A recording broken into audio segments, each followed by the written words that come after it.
Hey there, Divyam this side. This is sixth lecture of history chapter Novels, Society and History.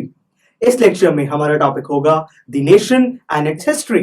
तो फिर आइए let's begin.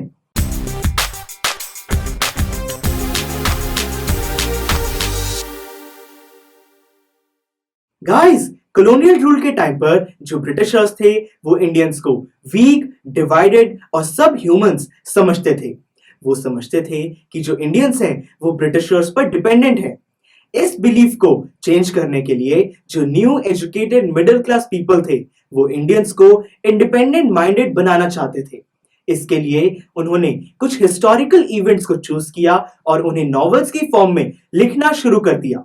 For example, कुछ Bengali writers ने मराठास और राजपूत्स के टाइम पर इंडिया में ग्लोरी को रिप्रेजेंट किया. और तो और उन्होंने इंडिया को full of adventure, heroism, sacrifice और रोमांस जैसा दिखाया.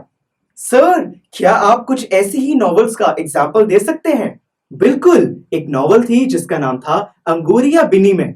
इसके अंदर शिवाजी, मानसिंह और औरंगजेब के बीच में फाइट को डिस्क्राइब किया गया है.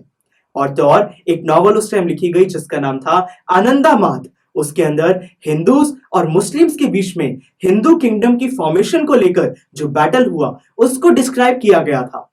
और फ्रेंड्स, अब जो प्रेमचंद थे वो भी अब ऐसी नॉवेल्स लिखने लगे थे जिसके अंदर बहुत पावरफुल कैरेक्टर्स होते थे, जैसे कि प्रोफेशनल्स, लैंडलॉर्ड्स, लेबरर्स और मिडिल क्लास पीजेंट्स. क्या आप उनकी नॉवेल रंगभूमि के बारे में कुछ जानते हैं?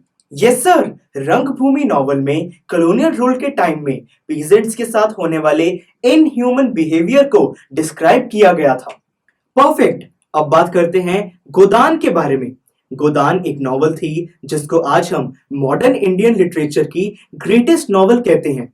ये नॉवेल प्रेमचंद ने लिखी थी और उन्होंने इस नॉवेल में डिस्क्राइब किया था कि कैसे मनी लेंडर्स, लैंडलॉर्ड्स और प्रीस्ट पुअर पीपल को एक्सप्लॉइट करते हैं.